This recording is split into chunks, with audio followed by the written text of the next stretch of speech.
welcome to Tucker Carlson Tonight. Here's a quick civics lesson. What's politics? Well, politics is a system that allows people who violently disagree with each other to reach compromise without shedding blood.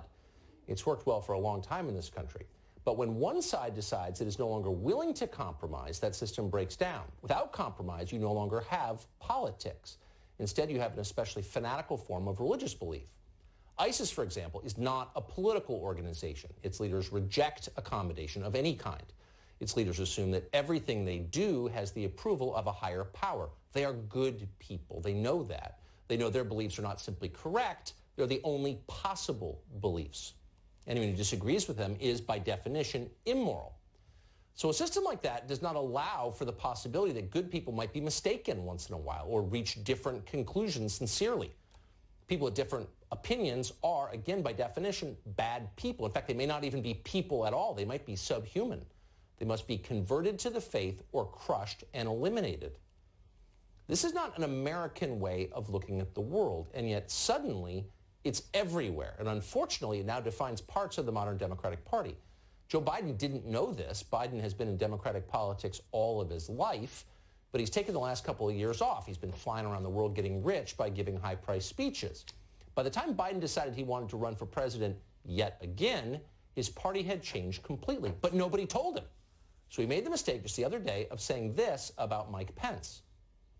The fact of the matter is, it was followed on by a guy who's a decent guy, our vice president, who stood before this group of allies and leaders and said, "I'm here on behalf of President Trump." And there was dead silence. Dead silence. He's a decent guy, Biden said of Pence. That's an old-fashioned way to talk. That's how people in Washington, political Washington, used to talk about each other. It was one way that they reminded themselves that politics may be important, but it's not everything. Every political opponent is also, on some level anyway, a human being and a fellow American. Our common humanity is stronger than our political differences. That was the assumption that they had and have had at least since the Civil War. And by the way, it has to be the assumption that all of us have if we're going to live together in the same country. Cynthia Nixon disagrees with this. Nixon is a former actor. She's now a political extremist. She spends a lot of time on Twitter yelling at people. When she saw what Biden said about Pence, she was enraged. Cynthia Nixon disagrees with Mike Pence's views on gay rights questions.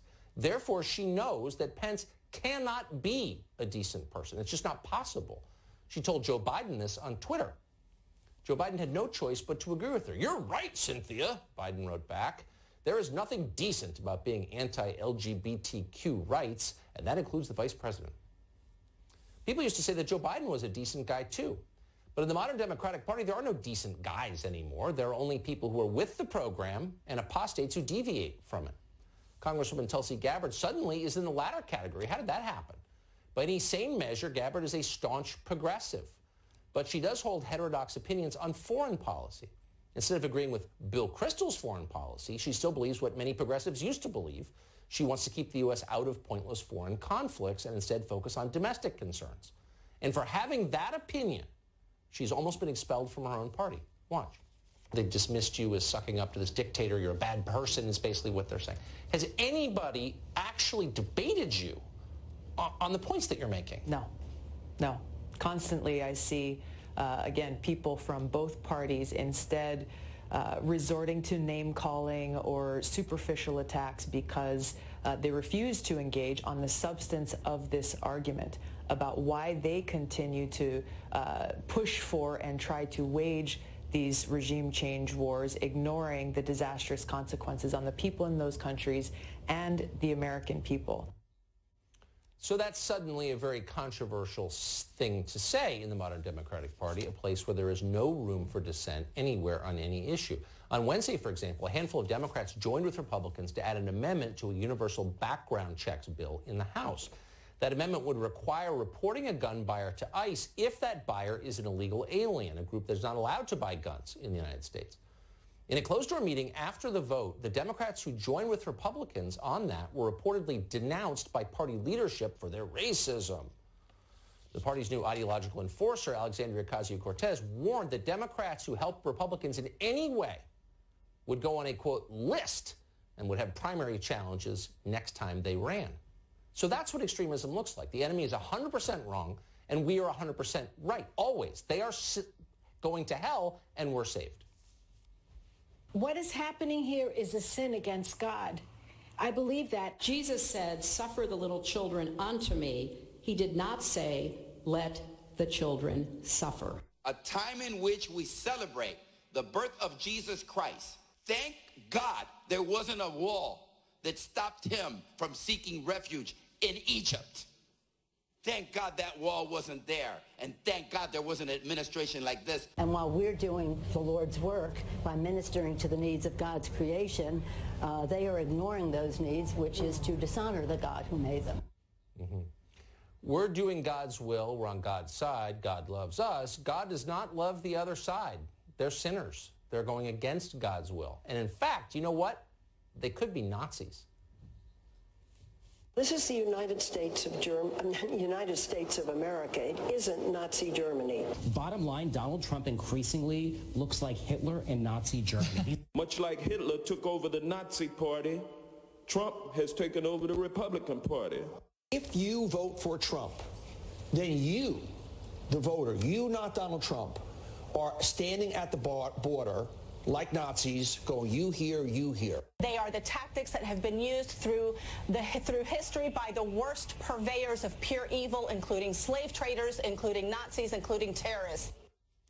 So what you're looking at, that's not politics, it's a cult. Nuance is the enemy. Accommodation is a sin. Ask too many questions or think too many independent thoughts and you will be denounced. You'll wind up on Commissar Ocasio-Cortez's list. We reject this completely. It's totalitarian. It's also stupid and boring. It's a replacement for thought. It's, by the way, destroying the country as well.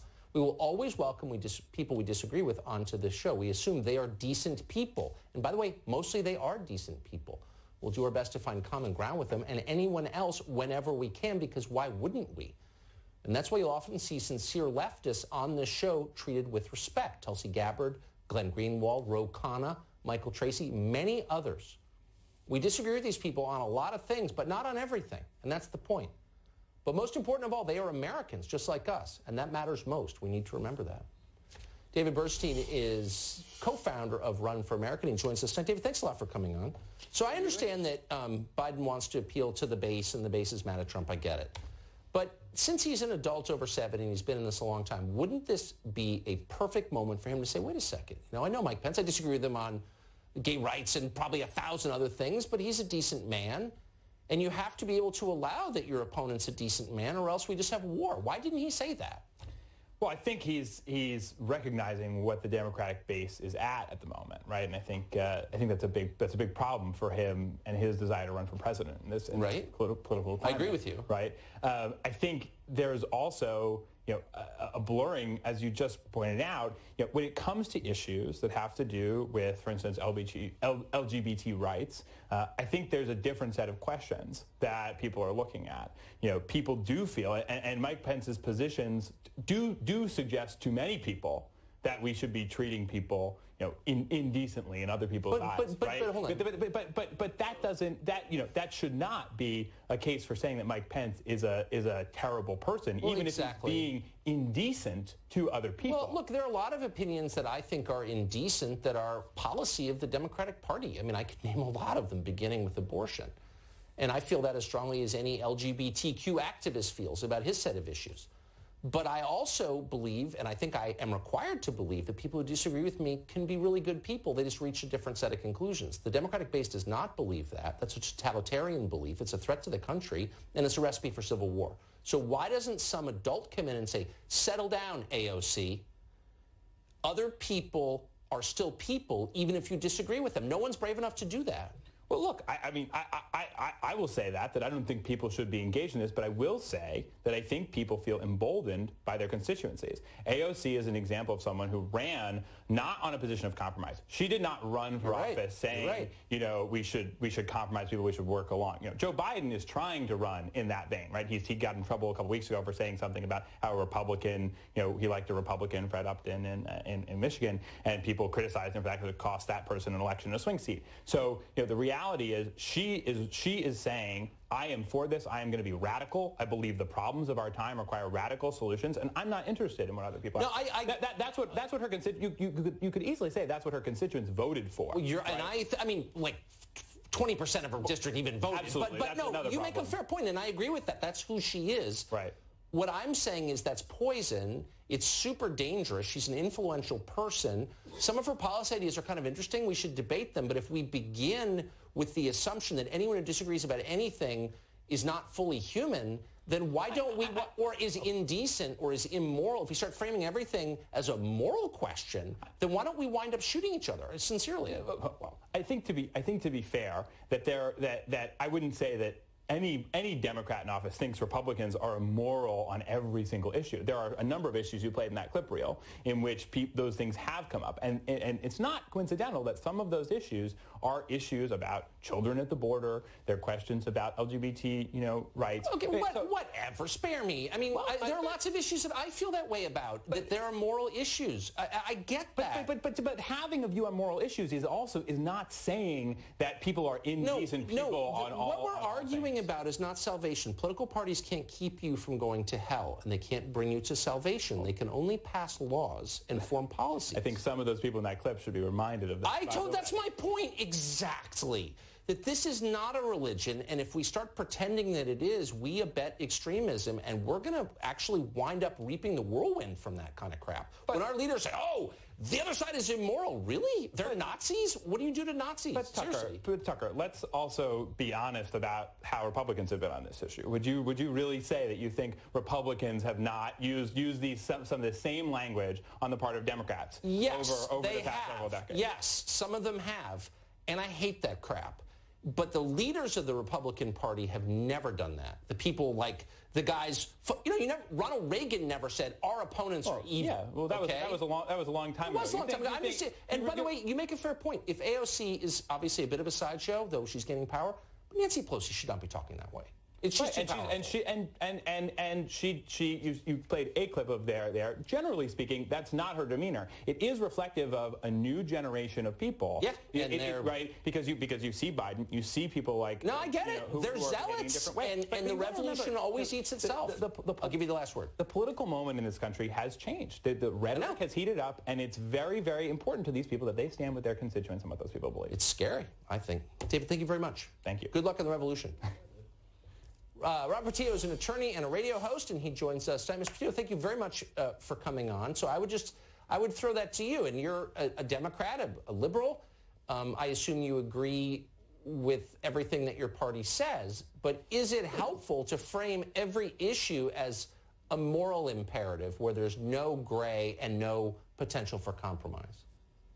Well, I think one of the issues we have to understand is that people are not monolithic in their thought. Just because you identify with a party doesn't mean there's not diversity within that party. Well, I don't think anyone would believe that Donald Trump and Mitt Romney agree on fiscal issues, for example. So what we have to do is people in their own districts have to do what their constituents sent them there to. If you're from a red state, if you're someone like me who's a pro-gun, pro-life, fiscally conservative Democrat, then maybe AOC isn't the candidate for you. But we have to leave space for all those things to breathe. And let's not act as if Republicans weren't doing exactly this in 2010 and 2012 when they said that Obamacare was worse than slavery, where you have people saying to Obama, you lie, in the House, in the chamber of the House of Representatives. So what we need to do is tamp down the rhetoric on the extremes. The normal everyday Americans, the people who just want clean air, clean water, a job, good education for their children, do not care about this crap on the political extremes. All they want is for people to come together and find compromises. We could have had a compromise on immigration and border security,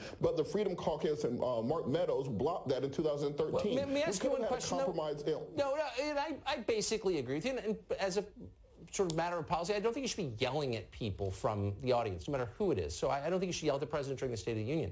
But since you brought it up, and since we now actually know the facts of it, that member of Congress yelled at Obama when Obama said illegal aliens will never get government health care. The new government health care plan, Democrats now support, over 100 co-sponsors, gives government health care to illegal aliens. And so does Obamacare. So can we at least admit he was lying? As a factual matter? regardless of the factual matter in that case, because remember, this is still 5 or 6 years later. You have to have a level of respect, a level of decorum, I agree with you. Of professionalism when it comes to events like this. I agree. Guess what? There's a different way to express. The 90% of us in the middle who aren't on the 5% in the Tea Party extreme or the socialist extreme, we just want to get things done in America, get things done in Congress. And what these extremists have to understand is you have to put together a legislative and governing coalition. You can't do it by yourself. You can't just push through all these crazy policies, because guess what? If Bernie Sanders or Elizabeth Warren become the Democratic nominee, there are going to be a lot of blue dog Democrats in the center like me who abandon the party. I think they're going to purge you first, Robert. I think you're in trouble. They're going to come for you, but I appreciate your coming on our show before that happens. Thank you very much. Thanks, Tucker. So once you understand what's actually happening, you realize that all these issues, gun control, the Green New Deal, Medicare for all, there's a thread that connects them all, and that's power. What you're watching is a complete takeover of the American economy and American society by a political party. Healthcare is next, and that's our topic after the break. The deal is not the only piece of legislation the Democratic Party is now pushing in its effort to take over the United States economy and your personal life. Democrats are also promoting a bill to take over health care. It's called the Medicare for All bill. Has over 100 co-sponsors in the House. That's a lot if you want perspective. The bill, among other things, would ban private health insurance. So to paraphrase President Obama, if you like your plan, you definitely will not be able to keep your plan. The projected price tag for this, well, no one really knows. Here's one estimate, $32 trillion over the next decade, but cost is no object, as they often tell us. Chris Hahn is a radio host, a former staffer to Senator Chuck Schumer, and he joins us tonight. Chris, there's so many questions here. Thank you, by the way, for coming on. I know that you support single payer. Anytime. Lots of people do. Lots of polls show that Americans want guaranteed health care. So it's not even a question of whether that's popular. It is. The question is how to get to it. And I wonder, how can you sell a bill that makes it illegal for most people to pay doctors out of their own pocket if they want to? That's kind of a little fascist, is it not? You know, I don't think there's any bills out there that have any serious chances of passing that would not allow people with their own money to do whatever they want with it with their doctors. Well, how about this bill that has all... Hold on. Let's discuss the bill that's right there in the House. It's going to have 160 co-sponsors. Right. It's not some fringe thing by Cynthia McKinney or whatever. This is like a real thing. Over 100 Democrats, and it would not allow private contracts between citizens and physicians. Like, what? Yeah, I don't believe that would actually be the final bill that would ever pass. But I do support Medicare for all, and I think that the American people would like to see all Americans covered. And whatever the Democrats propose, Republicans are going to call it socialism, just like they did with Obamacare. But I'm not doing that. I'm anti-slogan. I don't want to throw slogans around. I want to assess the meat of the legislation pending in the House of Representatives tonight, again, that has overwhelming support from your party. So that legislation, as noted 2 times previously, would ban private contracts between citizens and physicians. It would also pay for abortion. Now, you're going to tell me most Americans support Roe v. Wade. Do most Americans support using federal dollars to pay for abortion up to birth? I don't think they do. Not even close. No. So why include that? And again, like I've said before, you know, there used to be a time in America where we had a legislative process where people would propose things and people who had different ideas would propose other things. We would meet in the middle. Now people propose things and then people just say, that's socialism, that's about abortion, that's bad, that's evil. I'm not saying you are. I'm not saying you are. But the conversation you had in your first segment is very similar to what happens when people propose legislation in America today. Okay. It becomes a good versus evil batter instead of discussing the merits of the policy and trying to amend it to get to a place where all Americans can be happy. This is the most flammable straw man ever constructed. I'm trying to do what you lament isn't done any longer, which is assess the actual details of an actual piece of legislation that would force taxpayers to pay for abortion up to birth.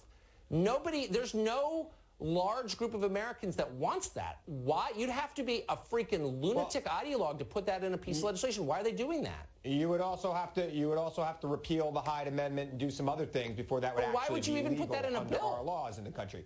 Because if you're pro-choice and you're writing the bill, you would add things that support your position. And people who are anti-choice would then try to amend that bill to get to a compromise to bring 300 members instead of 230 members supporting a bill, which is all we've passed bills on in the House of Representatives the last couple of years. Used to be in America that you would get Republicans and Democrats supporting a bill. People who are of like mind, they want to solve a problem. For a bill Nobody wants to solve problems in America anymore. Then maybe you should write bills that aren't riddled with total fringe positions that only crazy people support. Or I mean, like, maybe really? somebody should say, you know what? Okay. Or maybe people on the other side would say, take that out of the bill and I'll support it. And then we'll have a good conversation about how we bring health care to all Americans. Yeah, well, like obviously, if you write a bill like this, you're not interested and we can spend less money on health care in this country. Like look, we spend 16% of our GDP on health care. The average other country does 9%. No, I've heard the talking points. Anyone who writes a piece of garbage like this is not interested in solving the problem. I think we can both agree on that. Carlson, thank you very much. No. Good to see you. Thank you. A leaked phone call shows how Google, the most powerful company in the history of the world, which is totally unopposed by the U.S. Congress, which apparently is in its pocket, Google tried to control. Candidate has a warning about artificial intelligence. He joins us. We're happy to have him join us after the break.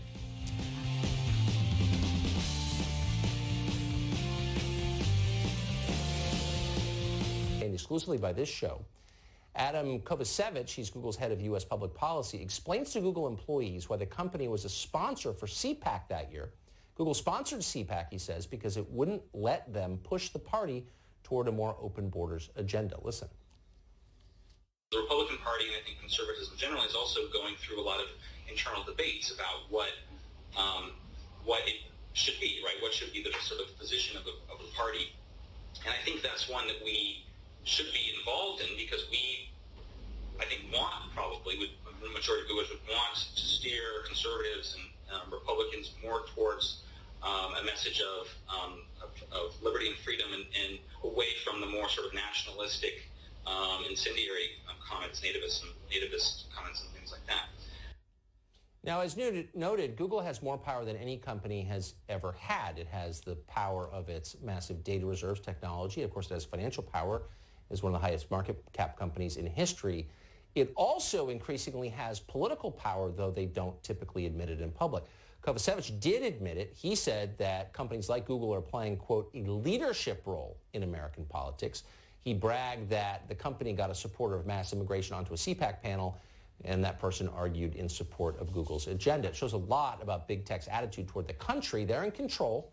Elections, parties, democracy, just a hindrance to their control. So we told you a lot on this show about the potential dangers of big tech. Some of those dangers are imminent and they're technological, and the main one is robotics and artificial intelligence. Remarkably, the political figure who is making the most sense on this subject, who has thought about it most deeply, is a Democrat who is running for president. He's Andrew Yang. He's an entrepreneur, and as we said, he's a Democratic presidential candidate. He says that artificial intelligence and expanded automation could potentially cause violence in this country and that we need to do something about it right now. Andrew Yang joins us tonight. Andrew, thanks very much for coming on, and I meant that with sincerity. I haven't heard anybody in our political conversation describe the threat as clearly and compellingly as you have. Why should we be worried about automation? Well, if you look at the backdrop, we automated away 4 million manufacturing jobs in Michigan, Ohio, Pennsylvania, Wisconsin, Missouri, and those communities have never recovered. Where if you look at the numbers, half of the workers left the workforce and never worked again, and then half of that group filed for disability. Now, what happened to the manufacturing workers is now going to happen to the truck drivers, retail workers, call centers, fast food workers, and on through the economy as we evolve and technology marginalizes the labor of more and more Americans. What will be the effects of that to you? I mean, that's a massive displacement of people. What will happen once that happens? Well, as you said, I think it's going to be disastrous, where if you look at truck drivers alone, being a trucker is the most common job in 29 states. There are 3.5 million truck drivers in this country. And my friends in Silicon Valley are working on trucks that can drive themselves because that's where the money is, where we can save tens, even hundreds of billions of dollars by trying to automate that job.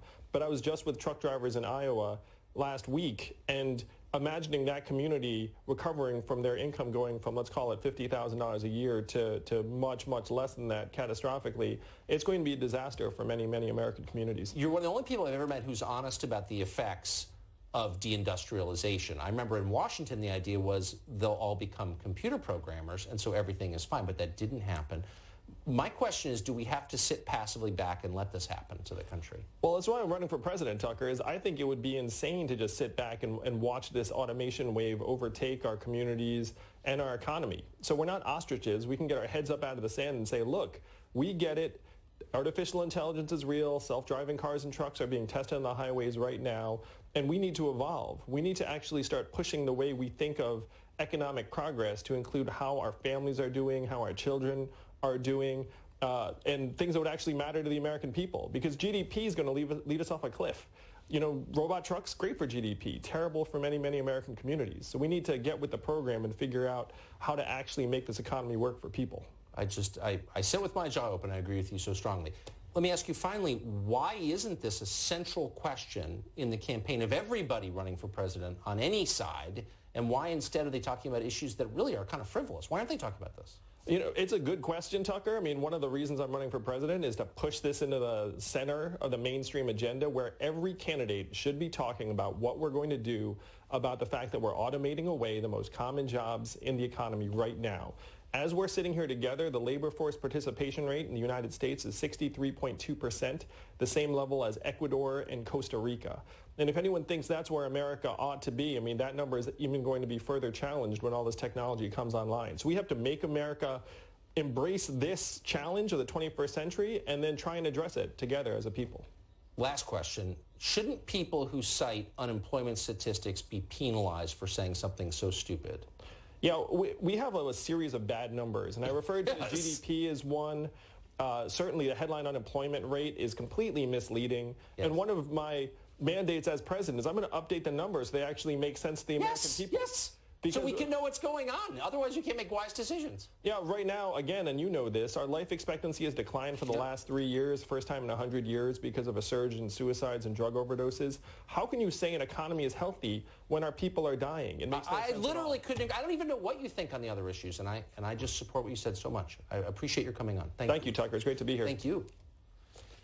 MS-13 is the deadliest gang in America. Some apparently are planning to assassinate law enforcement officers. We will investigate what's going on after the break. And yet somehow this phantom imaginary group is now, thanks to our porous immigration system, the country's deadliest gang. The New York Police Department is now warning its officers that they could be plotting, they could be the subject of assassination attempts even if they're off duty by MS-13. Trace Gallagher has more on this story. Trace? And Tucker, for anyone who's covered MS-13, you know it's all about street credibility or street cred, a way of rising in the ranks by targeting the gang's worst enemies or biggest threats. In this case, it's New York City police officers who live on Long Island. NYPD has now issued an officer safety alert, an internal bulletin saying that MS-13 gang members are planning on carrying out attacks on off-duty police officers near their homes. In fact, the truly frightening part for officers and their families is that the alert reportedly states that gang members are conducting reconnaissance of police officers' private homes. A former FBI agent told CBS 2 New York, quote, "They are going above and beyond what any other gang does, and the scary part is that we already know that they legitimately carry out threats and are extremely violent." The warning goes on to advise police officers who live on Long Island to take extra precaution and change up their routines whenever possible. The gang's reign of terror is well documented by a series of brutal and bloody attacks in Queens, Nassau, and Suffolk counties in New York. And authorities note the gang is notorious for murder, drugs, child prostitution, and racketeering. MS-13 is made up mostly of Salvadoran illegal immigrants. The gang started in Los Angeles and has now spread to most major American cities. In recent years, the gang has spread like wildfire across Long Island. In fact, their tactics and techniques are so brutal that MS-13 members are often recruited as enforcers for major Mexican drug cartels. Tucker. Unbelievable. Trace Gallagher, thanks very much. Well, murderous gang members are not the only problem here in New York City. There is rampant corruption, too. Here's one shocking example. The mayor of New York, Bill de Blasio's wife, her name is Charlene McRae, oversees a massive mental health project. It's called Thrive NYC. Yet somehow Thrive NYC failed to properly keep track of $850 million in funds. They don't know where the money is. Seth Barron is an associate editor at City Journal, pays close attention to New York City for us, and joins us tonight. Seth, $850 million, what does it mean they can't account for it? Well, $1 billion here, $1 billion there, so you've got, some real money. Look, this is a $250 million a year program, and it was ill-conceived from the beginning. Thrive NYC is a mental wellness program. Charlene McRae's pet project is to get everyone into therapy, get everybody who's sad or lonely or a little anxious to get them treatment. So she devised this program. It got hundreds of millions, close to $1 billion in funding. And it's, it trains people in how to observe your neighbors and see if they're sad or not, and teaches you to engage with them in conversation. There's a lot of advertising. They set up a phone bank where you can call if you're feeling sad. But I'm confused. If I'm a cashier at Wendy's and I can't account at the end of the night for $170, I could be brought up on theft charges. So this sounds like theft to me. If they can't account for $850 million, why is no one in jail? New York City outsources a lot of its social services to a whole network of community-based nonprofits. And these are organizations that offer the mayor political support and basically do whatever it is that he, they come and support. It's a patronage system. It's a patronage system.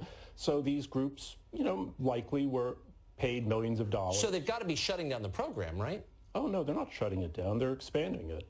I think they're going to get 250 this year, maybe 300. They're expanding it. Yeah. So there's really no doubt. So not only dumb, corrupt, presiding over the destruction of New York City, is there a worse mayor in the history of the city? Mayor de Blasio has been very lucky. He's had a great run with the economy and tax revenues flowing in. So he's probably the luckiest mayor in New York City. He's never had to budget. He's never had to budget. I guess that's all that matters. I hope someone looks into this. No one ever will. Seth, thank you very much. Seth Barron. A Maryland woman was trying to make a point about segregation when she created a whites-only yoga club. Now she's getting vilified. People are claiming that she's for the thing that she was against. Of course, she joins us next.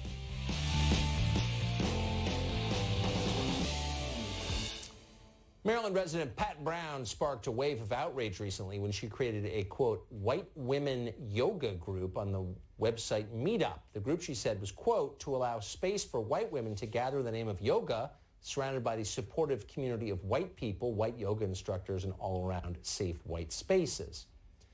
Now, to be totally crystal clear, Pat Brown is against racial segregation for any group.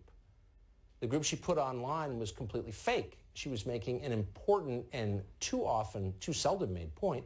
Segregation is coming back to this country, horrifyingly, in the guise of racial safe spaces. It's a point her critics seem determined to miss and misrepresent, of course, because they're dishonest. Pat Brown joins us tonight to speak directly. Pat, thanks very much for coming on. So I just want to be clear, for the third time, you are opposed to the growing racial segregation in this country, correct? Absolutely. I grew up in the time of Martin Luther King saying he had a dream that he wanted equality and he wanted everyone to be together. He wanted his children to be judged by their character and not their color. He wanted black children and white children to hold hands and be brothers and sisters. And it was going in that direction as I grew older. Yeah. And then we had the Civil Rights Act of 1964, which told people you cannot have a business, you cannot serve the public and put out a sign that says one race only. In that case, in those days, white only. And then things were getting better. And in 1979, I married a black man. I never thought twice about it. And then I had children. I have 2 biracial children, and I have 1 black child who was adopted. And we went on with our lives. Was there problems along the way? Of course, you run into that as time went on. My husband did file an EEOC lawsuit against the company who did discriminate against him. He eventually got the job with the company and worked for them for the next 20 years. There were little incidents here and there, but I raised my children to love everybody, to respect everybody, and to judge them by their character. Yes. Yeah, and things were getting, I was so relieved as my kids grew older because I said, you know, they're going to do okay in life. And they have done all right in life. But then, over the last decade, I've noticed things turning around, where we're now seeing things through a racial lens, where groups, at this point, whites in time, are being called oppressors. And if you're not a white, you're a marginalized person. And it has just gotten so out of hand. So, and I have a granddaughter now who I call a poneck, a person of not enough color, and she's going to be running into these kinds of things because now she's too white and not black enough.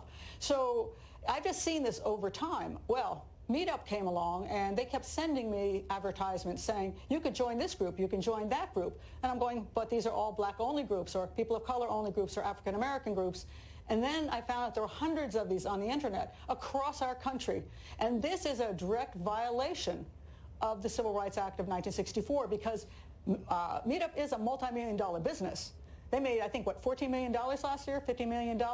And they rent storefronts, essentially, in their internet building. They rent these storefronts, meetup groups. People pay for them, yes. And in turn, if you have a meetup group, you can charge membership fees like a gym. You can charge for special events like a dance club. You can charge for lessons like salsa lessons. Of course. Yes, but they're practicing segregation. They have hung out the sign that wasn't ever supposed to be hung out. If you're advertising to the general public, and Meetup not only permits it, they actually told me that it is absolutely permitted. You can't say who you won't let in, but you can say who you will let in. Like, again, you can say blacks only or whites only. I mean, unfortunately, we're out of time, but I just want to be totally clear. You are making a statement, and your life itself has been a statement against segregation. Absolutely. And for that, you were attacked as some sort of bigot. And I want that to stand as a testament to the insanity that we're living in. That's true, but the most important thing is this is against the law, and we do not want to go back to segregation and separation. And I'm going to fight this and take this to court against me. Well, I hope that you will. And I hope that you will, and I strongly hope you will come back and give us an update. Pat Brown, thanks very much for that. Okay, thanks, Tucker. Good to see you. Can a member of the royal family be gender neutral? They're saying it's possible. Kathy Aru joins us after the break to explain.